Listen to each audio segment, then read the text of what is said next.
మనుషులు మరీ ఇంత దారుణంగా ఉంటారనైతే నాకైతే రియల్‌గా అనిపించిందండి.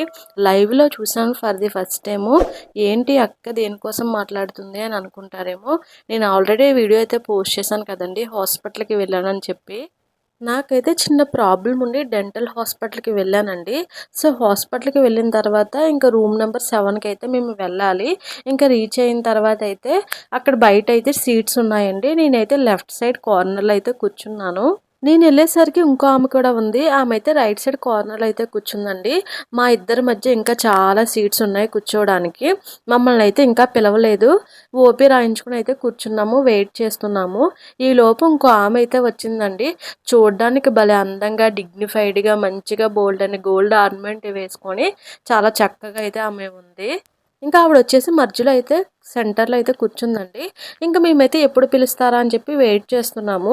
ఈలోపు ఆ శివడు రైట్ సైడ్‌లో కూర్చున్న ఆవిడ ఏదో అడగడానికి ట్రై చేస్తుందండి మధ్యలో సెంటర్‌లో కూర్చున్న ఆవిడని.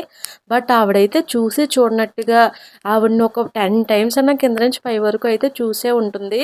ఇంక నాకు చూసి చాలా బాధ అనిపించిందండి. మరీ ఇంత దారుణంగా ఉంటారా? అంటే వేసుకోవడానికి సరైన బట్టలు లేకపోయినా, ఒంటి మీద బంగారం లేకపోయినా మనిషికి వాల్యూ ఉండదా అని అయితే అనిపించింది.